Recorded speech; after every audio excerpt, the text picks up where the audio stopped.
want to kind of show you what I was up to today on a Friday afternoon in January. Unbelievable, this weather. Anyways, year and a half ago, I planted a row of blackberries along this fence line, and just didn't do it right. Didn't do enough of the prep work up front with it, and we had real problems with Bermuda grass and just grasses in general, just coming and clobbering them. And also didn't have any drip irrigation set up at the time. So coming back and fixing all those errors, it's a lot of work, but it's gonna be so worth it.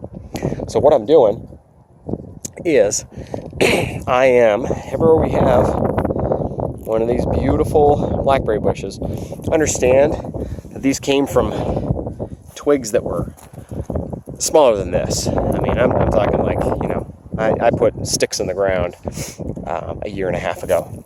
And so what I'm doing is everywhere we've got a plant, I have put a drip irrigation emitter so that when we turn the water on, they're all going to be getting water, little drip, little drip, little drip.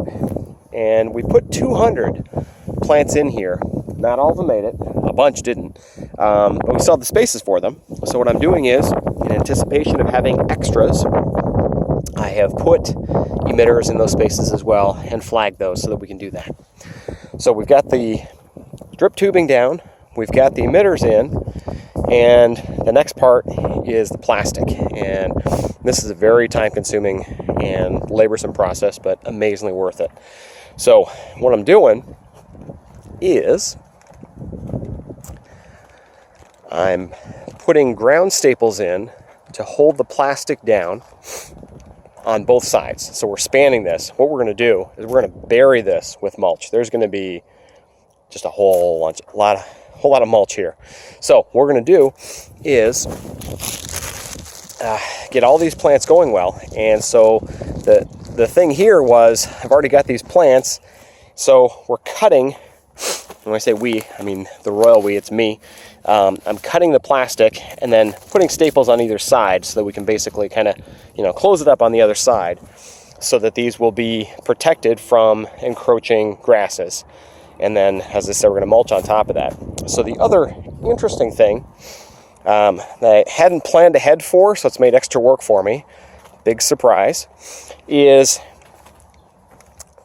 last fall I took a lot of our blackberry bushes actually had really beautiful runners, big, long branches, much longer than this.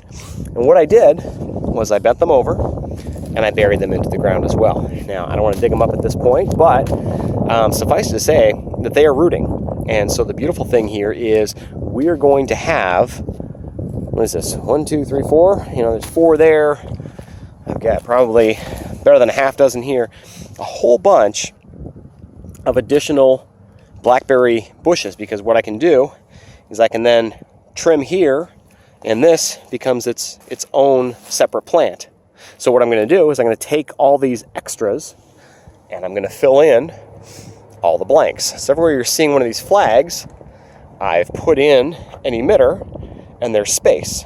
I wish to fill that space with blackberries. So what I'm doing is I'm propagating from my own blackberries, making more, true to kind, and then I'm going to put those. So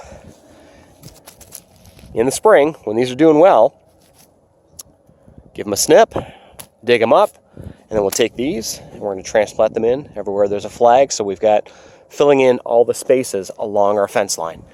And then in time, these will all be filled in, and then it'll just be a matter of pruning and harvesting just absolute bushels and bushels of blackberries over time. So 600-foot fence line. By the time I get done replanting all this, probably back to about 200 bushes. This is their second full season that we're coming into, so I'm anticipating that we're actually going to get some halfway decent production, and year 3 I believe it's going to be game on. So anyways, just thought you might be interested in what I was doing on a Friday afternoon. This is Farmer Dan from Middle Ground Farm, signing off.